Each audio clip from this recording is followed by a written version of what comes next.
Chemistry point में आपका फिर से स्वागत है। चलिए आज हम फिर 11th क्लास के इक्विलिब्रियम चैप्टर स्टार्ट करने वाले हैं, जिसमें इंपॉर्टेंट टॉपिक पढ़ने वाले हैं कॉमन आयन। क्या पढ़ेंगे? Common ion effect in the ionisation of acid and base. हम इसके बारे में पढ़ेंगे डिटेल्स। तो हेडिंग क्या लिखने वाले हैं, चलिए स्टार्ट करेंगे हम। देखिए हेडिंग क्या है, कॉमन। हेडिंग क्या है, कॉमन आयन। हेडिंग है common ion effect in the ionisation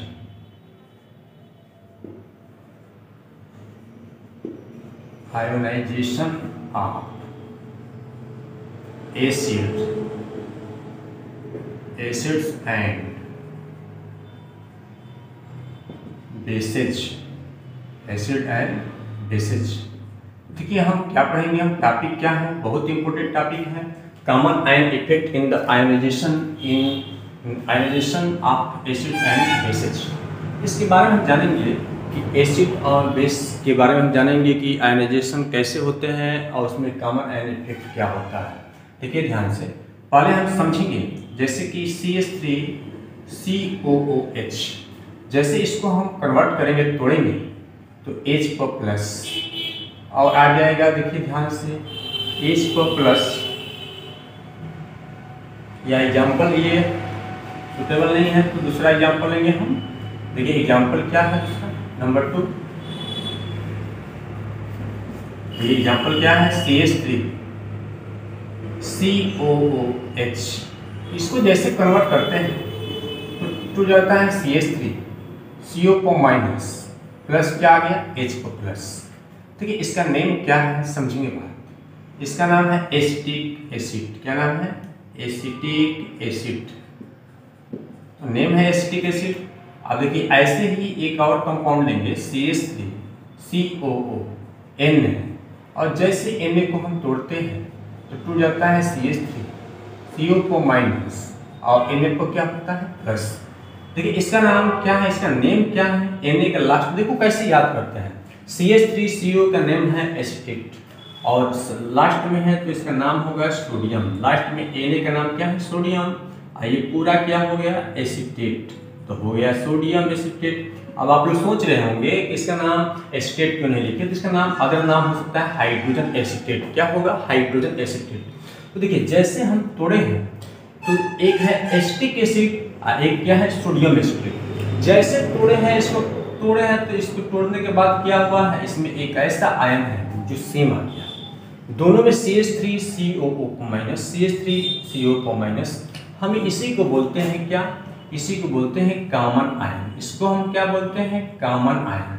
तो कॉमन आयन किसे बोलते हैं भाई, दो इलेक्ट्रोलिसिस कंपाउंड को जैसे तोड़ते हैं उसमें कुछ आयन क्या होते हैं, सेम हो जाता है, तो उस आयन को हम बोलते हैं कॉमन आयन। क्या बोलते हैं उसको, कॉमन आयन।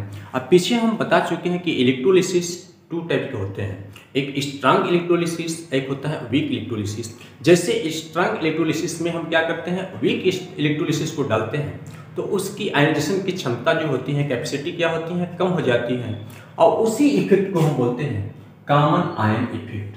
उसी इफेक्ट को हम क्या बोलते हैं, कॉमन आयन इफेक्ट। तो देखिए आप लोग समझ में आया होगा कि कॉमन आयन इफेक्ट क्या है। जैसे हम एसिटिक एसिड को कन्वर्ट कर दिए तो CH3CO को माइनस, H को प्लस, सोडियम एसिटेट को कन्वर्ट कर दिए तो CH3CO को माइनस, Na प्लस, दोनों में सेम एक आयन आ गया था, उस आयन को हम बोलते थे कॉमन आयन। और दो इलेक्ट्रोलिसिस कंपाउंड को आपस में मिलाते हैं तो वीक इलेक्ट्रोलिसिस क्या होती है, उसकी क्षमता क्या होती है, कम हो जाती है, और उसी इफेक्ट को हम क्या बोलते हैं, कॉमन आयन इफेक्ट बोलते हैं। तो आप लोग को समझ में आया होगा कि कॉमन आयन इफेक्ट क्या है। चलेंगे हम इफेक्ट क्या है, तो हेडिंग डाल लीजिए कॉमन आयन इफेक्ट। कि कॉमन आयन इफेक्ट क्या है समझेंगे हम फिर एक बार।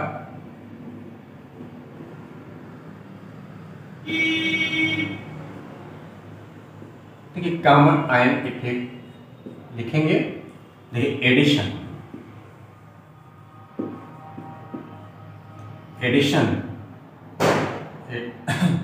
कॉमन आयन इफेक्ट क्या है समझेंगे हम। एडिशन देखिए ध्यान से, addition of acid addition of acetate ion, addition of acetate ions to an acetic acid solution. Acetic acid solution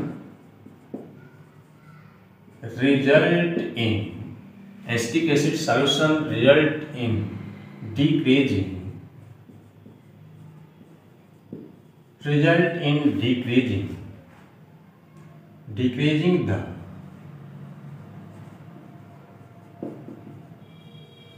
in decreasing the concentration of hydrogen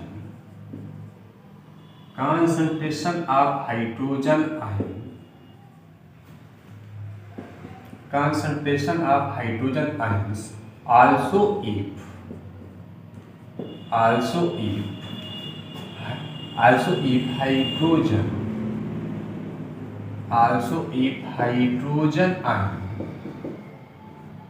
also if hydrogen ion, देखिए आप लोग समझ में आया होगा इतना। Addition of acetate ions to an acetic acid solution result in decreasing the concentration of hydrogen ions also if hydrogen ions added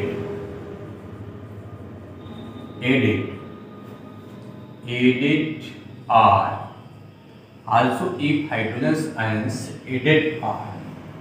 देखिए जैसे हम क्या करते हैं, एसिटेट आयन में एसिटेट को मिलाते हैं सॉल्यूशन में, तो उसकी कंसंट्रेशन ऑफ हाइड्रोजन आयंस क्या होता है, concentration of hydrogen ion decrease हो जाता है। कंसंट्रेशन ऑफ हाइड्रोजन आयंस क्या होता है, डिक्रीज हो जाता है। आल्सो इफ, जैसे ही हाइड्रोजन आयन को क्या करते हैं, ऐड करते हैं, जैसे अलग से हम हाइड्रोजन आयन को क्या करते हैं, ऐड करते हैं, जैसे हाइड्रोजन आयन को ऐड करते हैं तो क्या होता है, एडेड फ्रॉम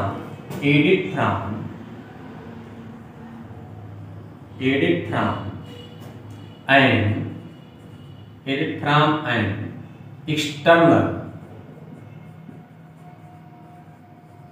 external source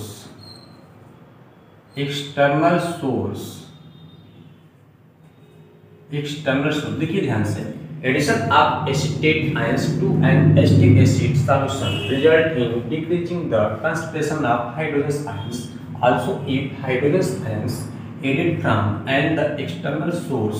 जब हम एक्सटर्नल सोर्स से हाइड्रोजन आयन को क्या करते हैं, मिलाते हैं, तो क्या होता है, सोर्स द इक्विलिब्रियम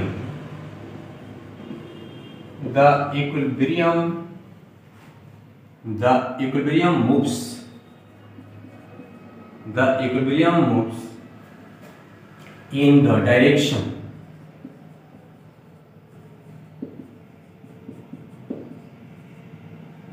देखिए आप लोग फिर समझेंगे हम। Addition of acetate ion to an acetic acid solution result in the decreasing the concentration of hydrogen ions. Also, if hydrogen ions added from an external source, the equilibrium moves in the direction. जैसे हम क्या करते हैं, acetate ion में क्या करते हैं, acetic acid solution को फिट करते हैं तो कंसंट्रेशन ऑफ हाइड्रोजन क्या होता है, डिक्रीज हो जाती है। फिर हम क्या करते हैं, hydrogen ions added from an external source से हम जैसे हाइड्रोजन आयन को ऐड करते हैं तो इक्विलिब्रियम क्या होता है, डायरेक्शन में, किस डायरेक्शन में रिमूव करता है, equilibrium moves in the direction of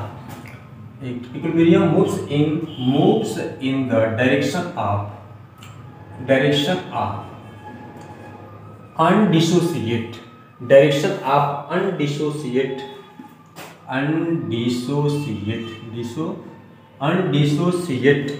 direction of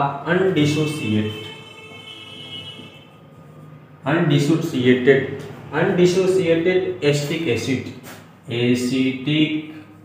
acidic क्या है, acid, that is in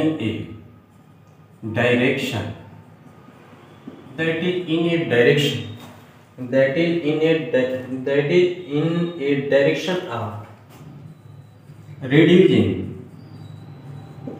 direction of reducing the